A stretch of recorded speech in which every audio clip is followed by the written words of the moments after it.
Rukun Raharja kuartal ketiga naik 4.500%. Luar biasa, cuman ini kita perlu cek lagi apakah akan ada potensi lagi di window dressing, terutama di Desember. Melihat November ini sudah banyak saham-saham yang pada anjlok, jadi potensinya di Desember cuan minimal 8% tuh ada. Cuman kita lihat apakah Raja ada potensi ke sana. Kita lihat dan kita ulas terlebih dalam kenapa kok bisa labanya naik sampai 4.000% di kuartal ketiga 2022. Rukun Raja aslinya ini sudah pernah dibahas ya, cuman di kuartal keduanya. Kuartal keduanya teman-teman bisa cek di video, nanti di akhir video ini akan saya tampilkan dan bisa dicek apa perbedaan kuartal kedua dan kuartal ketiganya. Kalau kita cek secara sekilas ya, sekilas sebelumnya labanya itu capai di angka berapa nih? Ini dalam dolar, 100.000 dolar US dollar. Terus sekarang jadi 4.500.000 US dollar.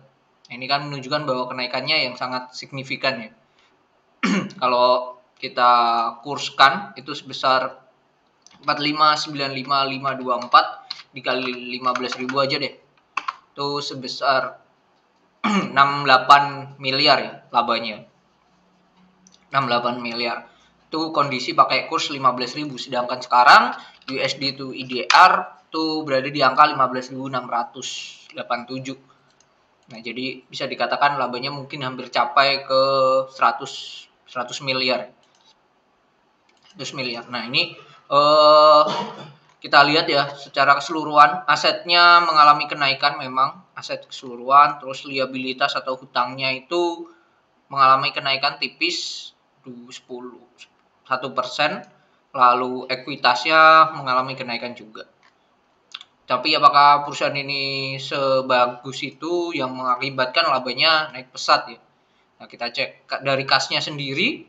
Kasnya sendiri sebelumnya 38 juta dolar di akhir tahun 2021, sekarang turun 31 dolar ya. Lalu persediaan mengalami kenaikan 600.000, sebelumnya 492. Kalau kita cek di note nomor 9, persediaannya itu dalam bentuk persediaannya itu hanya dalam suku cadang ya, 16.000. Berpendapat bahwa seluruh penyediaan dalam kondisi baik sehingga tidak diperlukan penyisian penurunan nilai persediaan. Jadi tidak ada pengurangan, that's why mengalami kenaikan. Nah, ini hanya suku cadang ya. Nah, kalau kita cek di penjelasannya, ini ada penjelasannya. Di ikhtisar kebijakan akuntansi yang penting, persediaan terdiri dari suku cadang untuk mendukung usaha grup penyedia. Persediaan dinyatakan menurut nilai yang terendah antara harga perolehan dan nilai bersih yang dapat direalisasikan. Nah, ini ada metodenya, metode masuk pertama, keluar pertama, first in first out, yang meliputi seluruh biaya dan lain-lain. Jadi hasil tadi di akhirnya sudah hasil akhir ya, hasil akhirnya, yaitu naik, tidak ada perubahan, pengurangan atau penurunan nilai dari persediaan itu sendiri. Oke, ini yang cukup mengkhawatirkan ya menurut saya, yaitu perihal hutangnya ya. Liabilitasnya mengalami kenaikan, sebelumnya 19 juta di akhir tahun, sekarang di 28 juta. Kenaikannya lumayan, 9 juta sendiri ya, hampir 9 juta. Kalau kita hitung 28348 dikurangi 19701 dibagi 19701 kali 100. Kenaikannya capai 43% sendiri ya. Nah, ini yang jatuh tempo di bawah 1 tahun. Ini ada pinjaman bank 2.500.000 US dollar sama pinjaman bank yang jangka panjang nih 9,2. Nah, ini kalau di total kan berarti sebesar 11, hampir 12 lah. 12 juta. Sedangkan kasnya sendiri ini 31 juta ya. Jadi dari hal jangka pendek, hutang jangka pendek terutama hutang terhadap bank yang berbunga, ini sudah bisa tercover sendiri dengan kasnya sendiri. So, bisa dikatakan perusahaan ini perusahaan yang sehat dan aman lah untuk jangka pendek. Nah, utang di jangka panjang nih ada yang besar banget, yaitu pinjaman bank senilai 91 juta. Ini yang jadi catatan yang perlu diwaspadai lah oleh perseroan tentunya. 91 juta totalnya. Ini kalau kita cek di note nomor 23,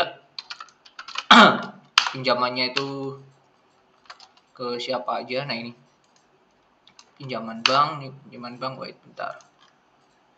Nah, ini 91 juta total paling banyak itu ada di Bank Mandiri, yaitu 101. Terus ya itu 101, terus ada lagi ke Bank Mandiri. Jadi 2 pinjaman kepada Bank Mandiri. Pada Bank Mandiri dengan ini pada tanggal 26 Maret 2021 perusahaan memperoleh fasilitas pinjaman yang sebesar dengan plafon masing-masing 27 juta dolar Amerika dan juga 80 juta dolar Amerika. Totalnya kan 100 lah. Tuh, di total itu pinjaman banknya dengan bunga 6% ya. Dengan bunga 6% per tahunnya. Bunganya 6%. Jadi at least minimal perusahaan setidaknya bisa mencapai laba atau net profit di atas itu lah. Tujuannya apa? Tujuannya murni untuk bayar bunganya dulu ya. Kita ngomongin bayar bunganya dulu. Itu sih. Dan ini 6% adalah bunga floating ya. Jadi dalam kondisi misal ada kenaikan suku bunga, pasti bunganya ini juga naik. Nah, apakah yang saat ini terjadi? Terlihat jelas bahwa terjadi kenaikan suku bunga ya. Hal itu dilakukan BI untuk mengcounter dari Amerika biar asing juga tidak keluar dari Indonesia masuk ke Amerika sih itu. Tapi yang berefek ya itu tadi hutang-hutang perusahaan-perusahaan yang dalam bentuk dolar. Nah, ini akan naik dua kali lah bisa dikatakan, double kill bisa dikatakan, yaitu satu dari kenaikan kursnya sendiri, yang kedua dari bunga persentasenya pasti juga akan naik. Itu sebagai secara short term yang perlu diperhatikan oleh perseroan. Setidaknya untuk jangka pendek lah di bawah 1 tahun nih perusahaan aman-aman aja sih. Gitu. Nah, lanjut kita ke pendapatannya. Nah, ini pendapatannya sebelumnya 72,7 juta, sekarang 87,8. Kalau kita hitung ya, 87,876 dikurangi 72,720 bagi 72,720 kali 100. Nah, ini kenaikannya mencapai 20,84% ya. Dari pendapatan yang naik 20%, kita mau cek ya, pendapatannya ini berasal dari mana aja, apakah semua lininya atau hanya beberapa saja yang jadi penopangnya. Nah, kita perlu cek lagi ya, kita cek lagi di notes. Wait bentar. Nah, ini kayaknya bentar lagi nih. Pendapatan kita cek. Ini ada di notes nomor 27, halaman berapa? 64, halaman 64. Ini pendapatannya dibedakan menjadi 5, yaitu penjualan gas, pendapatan tol fee, operating maintenance, pendapatan gas kompresor, dan lain-lain. Dan kelimanya ini mengalami kenaikan. Cuman yang paling signifikan yaitu ada di lain-lain, sebelumnya 198.000 jadi 3,4 juta. Ini kenaikan paling signifikan. Yang kedua itu si operating maintenance, di mana sebelumnya 428.000 jadi 2 juta ya. Jadi 2 juta. Penjualan gas juga naik. Cuman ini agak bisa dikatakan make sense lah kenaikan ini, karena efek dari kenaikan dari komoditasnya juga sih. Komoditas gas LPG juga naik. Ini sama juga seperti perusahaan ESA, kalau nggak salah nanti di akhir akan saya tampilkan videonya, di mana dia juga mengalami kenaikan juga karena perusahaan yang sejenis mengalami kenaikan karena harga amonia dan LPG juga naik. Tuh.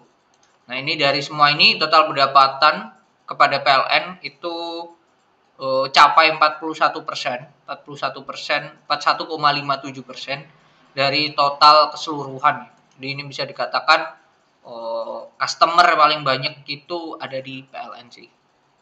Berarti kemungkinan besar mereka sudah tekan kontrak, sudah kerjasama That's why sudah bisa mengkoleksi, ya sudah pasti mendapatkan dana atau pesanan sebesar itu yang ada di kontrak sih. Dan beneran kebetulan ini senilai 30.600.000 ya.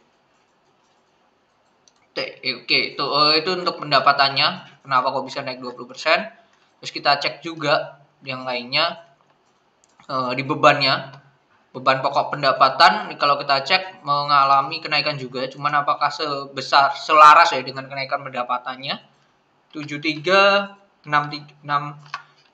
dikurangi 62.519 dibagi 62.519 kali 100, 17%, jadi masih oke lah. Oke, itu laba brutonya. Terus pendapatan atau beban lain-lain ini ini mengalami kenaikan ya. Laba entitas anak sebelumnya 2,2 jadi 5,9. Ini bagus. Terus beban administrasi bank perusahaan juga berhasil menekan ya. Ini hal yang positif juga.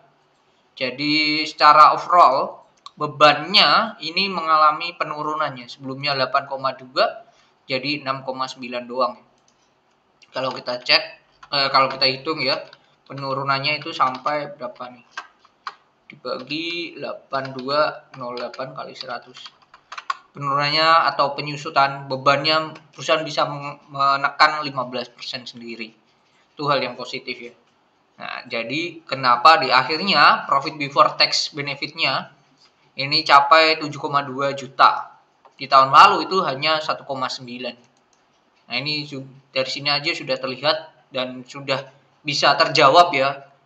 That's why kenaikan labanya capai 4.000%. Capai 4.000%.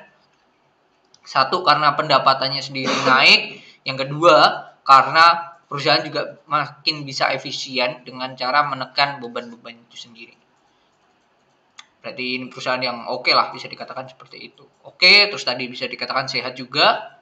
Jadi hal yang positif lah untuk perusahaan raja itu sendiri. Nah, kondisinya sekarang perusahaan itu berada di PI 47,78 dengan PBV 2,8 gitu. Dan sejak awal tahun perusahaan sudah naik 474,18%. Naiknya sudah sangat signifikan. Dan ini sekilas juga ada triple top ya kalau teman-teman perhatikan. Jadi bisa saya simpulkan untuk perusahaan ini raja meskipun oke, efisien juga, tapi sisi negatifnya adalah saat ini kondisinya sedang overvalue atau sedang mahal. Jadi jangan terlalu gegabah untuk melakukan pembelian. Mungkin itu karena raja ini termasuk perusahaan yang siklikal ya, perusahaan yang musiman. Jadi ada suatu momen dia akan berada di titik atas, naik kencang gila-gilanya, atau ada di suatu momen juga dia akan turun-turun terus. Nah, kondisi ini saat ini raja terutama sudah naik 474%. Jadi potensi untuk koreksi itu sangatlah besar. Meskipun masih ada peluang ya untuk naik lagi. Mungkin sampai di angka 1.300, 1.400 masih bisa perusahaannya. Tapi secara risk and reward tidaklah menarik. Yang bisa kita manfaatkan juga adalah besar kemungkinan dia akan bagi laba yang signifikan sih. Atau bagi dividen ya yang sangat signifikan. Tahun lalu mereka labanya, net profitnya capai 32 miliar. Itu aja mereka berhasil melakukan bagi dividen sebesar 6,98. Sedangkan saat ini mereka sampai kuartal ketiga mereka sudah laba berapa nih? 28 ditambah 13 ditambah 28, mereka sudah laba 69 miliar. Jadi harusnya mereka membagi dividen minimal 12, di angka 12 sampai 15 per lembar. Itu make sense sih untuk tahun berdasarkan laba tahun 2022. Oke, mungkin itu untuk raja. Secara kesimpulan, perusahaan ini kenaikannya tidak dikarenakan jual aset atau yang lainnya, memang karena dari segi pendapatannya, dan perusahaan ini bisa semakin efisien dengan menekan beban-beban. Tapi sisi negatifnya adalah perusahaan ini sudah mahal. Jadi jangan gegabah, dan sudah terjawab kenapa perusahaan ini bisa capai laba atau net profit kenaikan mencapai 4.000%.